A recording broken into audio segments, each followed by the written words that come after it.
Hello, good morning, and happy Thursday. Today, this is the very beginning and prelude of modernism, broadcasting those broadcasts of lecture series with anachronisms and chronology within my repository.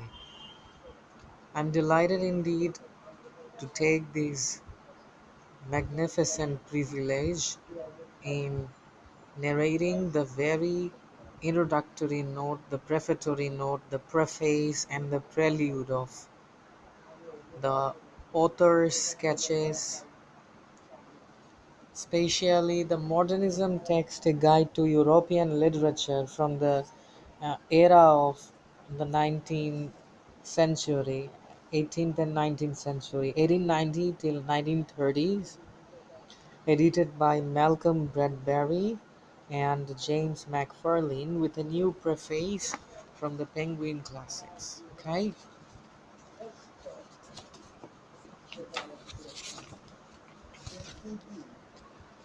Penguin Books Modernism 1890 till 1930. Malcolm Bradbury is a novelist, critic, television dramatist, and emeritus professor of American Studies at the University of East Anglia, Norwich. He is the author of seven novels, including The History Man, 1975, the winner of the Royal Society of Literature Heinemann Prize, and Rates of Exchange, 1983. So these were his versatilities of the characters that he was in professional life, being a novelist and a critic and a television dramatist and an emeritus professor of English, American Studies, which was shortlisted for the Booker Prize. His Royal Society of en- entrusted within the Royal Society of Literature Heinemann Prize and the Rates of Exchange 1983, which was nominated as shortlisted for the Booker Prize. His other novels include Dr. Criminal 1992 and his newest novel To the Hermitage 2000. He has also written short fiction, satires, and parodies. Among his many critical works are the modern British novel Penguin 1994, revised edition in 2000 reprint, impression, and Dangerous Pilgrimages, Transatlantic Mythologies, and the novel Penguin 1996. He also edited the Penguin Book of Modern Short Stories, Penguin 1988, and Modernism with James McFarlane, Penguin 1991 Classics, and the Atlas of Literature 1997. For television, he has written two television novels about the European community, The Gravy Train Goes East, and many episodes of A Touch of Frost, Dalziel and Pascoe, Kavanagh, and QC and Inspector Morse. He has also written screenplays of Tom Sharp's Porterhouse Blue, Kingsley Amis, The Green Man in Steelers, Gibbons, Gold, Cold Comfort Firm, now a feature film, and a blockbuster. He lives in Norwich and travels a good deal. In 1991, he was awarded the CBE and was knighted for services to literature in 1999.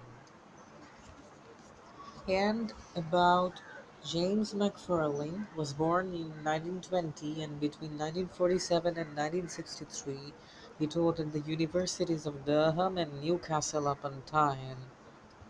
In 1964 he was appointed founding dean of European Studies at the then new University of East Anglia in Norwich, and was until 1982 professor now emeritus of European literature there. His special interests lie in the field of comparative and European, especially Scandinavian literature, and in the theory and practice of translation. He is general editor of the 8-volume Oxford Ibsen 1960 till 77, and was editor 1975 till 90 of Scandinavia, an international journal of Scandinavian studies, latterly editor at large, and among his many publications are Ibsen and the Temper of Norwegian Literature, 1960, is Ibsen and Mina, 1989, and other works of literary history and criticisms, especially in the modernist fields, as well as several translations from the Norwegian and Danish. His most recent publication is a two-volume scholarly edition of the Letters of Guttormson, 1998, co-edited with Herald Naes. In recent years, he has played a major role in setting up Norvig Press, a publishing house specializing in books in the Scandinavian field. He is a fellow of both the Norwegian and elected 1977 and the Danish elected 1983 Academy of Science and Letters. In 1975, he was created Knight Commander of the Royal Norwegian Order of Saint Olav for services to Scandinavian culture. And here we are with the adherence of our text and the preface to the 1991 reprint. Since this book first appeared in the mid-1970s, it has become a key textbook fundamental on international literary modernism. Over the same time, the modernist period and movement has drawn vastly more interest. In fact, it is now generally seen as the dominant spirit in the early 20th century art and literature. In its shadow, in the aura of postmodernism, much contemporary writing and artistic exploration has been formed. In general experience as well as literary theory, we have come to see the power and influence of that remarkable age of experiment, innovation, discovery, and exploration and outrage which ushered in the 20th century Earth. Much as just a century earlier, the Romantic Revolution marked a massive change in the spirit of art, culture, ideas, and creative um, expectation. The modernist movement in the arts transformed consciousness and artistic form, just as the energies of modernity, scientific, technological, philosophical, political life transformed forever the nature, the speed, and the sensation of the human life. The experience of modernity and modernization was not obscure because this happened in the streets, the homes, the factories, and in the economic and the political system and on the battlefield and the world order. The experience of modernism was and to some degree remains rather more obscure. It was an art that frequently began in sensation and outrage, or else displacement and exile. Much of it resisted its aspects of the modernizing process, and a good part of it was, for various reasons, silenced, banned, or suppressed.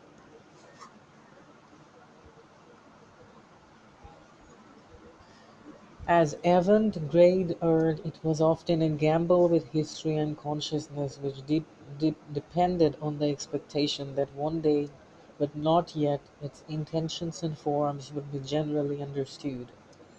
Ezra Pound said artists were the antenna of the race, but added that the bullet-headed many could never understand them, and the gamble or much of it has, in fact, paid off. Essentially because they include many of the greatest and richest talents of their age, the modernist writers and artists have proved, as it so happened, true forerunners of our own multicultural, introspective, and relativistic and self-conscious age. So this had modernism was concerned and focused with multiculturalism, pluralism, international introspection and self-consciousness and relativistic age.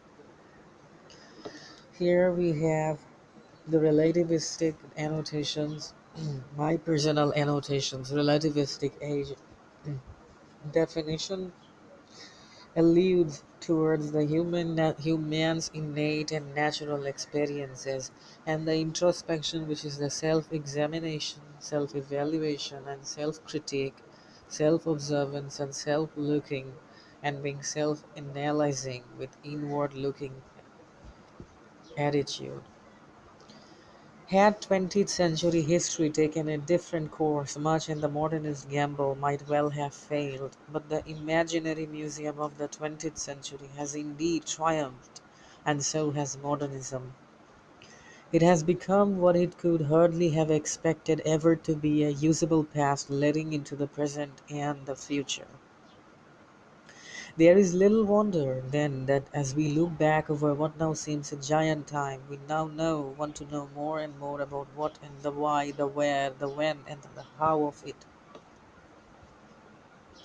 Yet it is precisely because modernism is still, in some fashion, a shaping art behind the art of our own times that for all our exhibitions and archives, the task must stay provisional. To suppose one can open up for inspection, trimmed and grasped, confidently labeled, the kind of constantly re-excavated site modernism has become, what would it be to mistake the nature of the phenomenon? So re-excavated modernism with the ditching and the channeling and the entrenchment and the waterwork, and alluding to the excavation of my personal annotation here. So far, we have summarized modernism concerned and focused with these and these things, so on and so forth, with pluralism and multiculturalism and self consciousness and introspection and the relativistic age.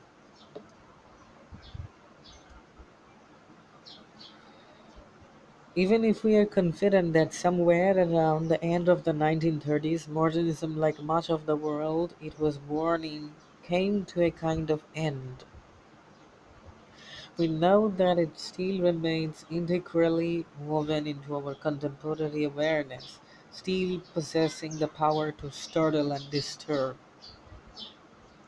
Our acquaintance has enlarged, our understanding grown, much that once seemed merely outrageous, possible or ridiculous, has become the commonplace of our painting, architecture, music, film, and writing. But revision and reinterpretation continue, and with the sustenance and as the critics and artists of our own generation interrogate and question this most living of creative pasts. The realization that much in modernism remains contentious, because this causes likely to cause disparity, disparagement, and argumentative and derogatory, unequivocal, in perplexing and bewildering and shatteringly or simply obscure, that the larger map still stays vague, that critical judgments continue to be reassessed, was much in our minds as we devised this book. In the interest of scope and variety, we deliberately planned it as a multi-layered and a multi-authored enterprise, drawing on international collaborators as well as close colleagues with whom we could share our planning, the confidence, and the bosoms. We aim to create a pluralistic, if not relativistic, volume consonant with the variety and internationality we saw in modernism itself. We saw a series of trenchings and bore holdings and cross sectionings and interpretative cuts through and across an area and era which still has its boundaries and demarcations, because this is concerned with distinction and separation and limitations and delimitations. In constant dispute, we took for reasons explained later as the period of concentration, the years 1890 till 1930, and for our geographical map, the international span of the modern movement right across Europe and to the United States. The when and the where are crucial dimensions because much of the discussion of the literary modernism has stayed this resolutely national or regionalized. Much English language discussion of modernism has, for instance, stayed fastly held to the London, Paris, and New York axis, an emphasis that has narrowed interpretation, simplified reading, and ignored the scale and interpenetration of a uniquely international and polyglot body of earth. Here, polyglot is a book of translated into several languages. Most of the interfusing movements and tendencies which made for the debates and directions of modernism were a product of an era of artistic migration and internationalism.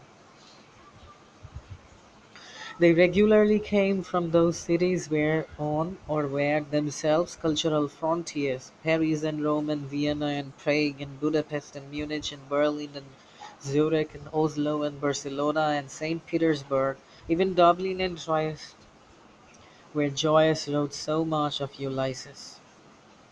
At this time London was such a city, so as to an ever-growing degree where New York and Chicago.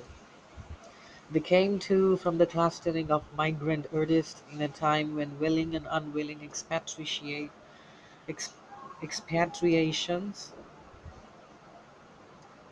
Here we mean expatriations with my personal annotations, alluding to the deportation and the exile and exiles were common. No single nation ever owned modernism, even though many of the multiform movements of which it was made did have national dimensions and origins of specific regions of European culture, and most of its chief creators crossed frontiers and cultures, languages, and ideologies.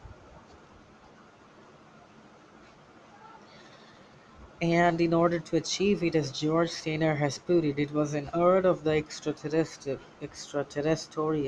the urge of an age of modern relativism, and of a time when all frontiers were in vital and often dangerous flux. The modern movement was part of a disturbed transformational period of European history and contained and incorporated its sensibility of transition and its rising sense of crisis. Its greatest works were largely written around or across the Great War of 1914 and 1918, and express the turmoils and crises of the interwar years, when exile often became not an artistic mission but a terrible necessity, partly as a result of the political disorder of the 1920s and 1930s and the discarding of modernism by the Bolshevik regime in the Soviet Union. It tended to move westward towards the United States, which mainly eventually came to consider its natural home. America's social and technological modernity matching the Earth's novelty. And we have here, despite that in the opening phases of the modern movement, the center was unmistakably in Europe, European ideas and ideals, European descents and the antiquities and the crises and the European developments and disorders fed it. And one of our aims here has been to show how wide that European question was embracing the interrogation was only France and Italy, but Russia and Germany and Scandinavia and the Central European countries. Our wish, therefore, is to give a wider and more various concept of the modernism, the variety, the diversity, indicating its social and historical origins, its geographical spread, its multicultural variety, and its enormous cross-fertilization and its ever-shifting centers and capitals. Modernism was an age of growing cultural relativism and improving communications. Because what has followed it, the art of postmodern, is in a sense simply a yet more multivariate replay, often in a highly parodic form of that rise in relativism and cultural pluralism. For inclusiveness has its limitations, preferring from the start a diverse multiple analogy to an anthology to an orderly handbook of agreed and metered opinions. The editors have allowed their contributions variety, though they would doubtless wanting to explain that in the interests of common style and organization, the text was often revised by them, the like person. And modernism upturned the critical as well as the artistic conventions, and it had the profoundest implications for the practice of 20th century literary criticism, changing aesthetic appreciation of beauty and nature and of beautiful things, formal and linguistic assumptions, and our entire literary historiography. Appropriately, Ezra Pound entitled one of his critical books "How to Read," and here we have, as these contributors display, they have wished a variety of critical approaches but have avoided the highly theoretical in part because its arguments are still constantly mobile in part because we want our book to be openly informative. Such is the difficulty of grasping the scope of the modern movement that is crucial to establish much by the way of information and background that explains the plan of the book, which looks as much as the settings, the groupings, the shaping, the ideas, the historical transformations, and the social tensions and the changing aesthetic presumptions out of which modernism emerged, as in the second half it examines writers and texts themselves and their themes and developments and intertextual relations.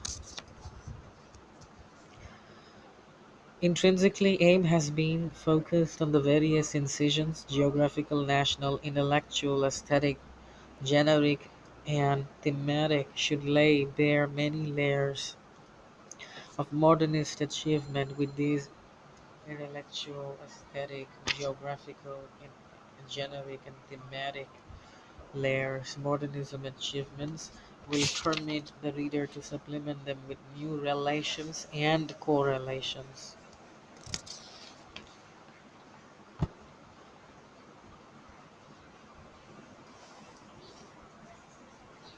Thank you so much in hearing and listening to this discourse with enthusiasm and enlivening spirits.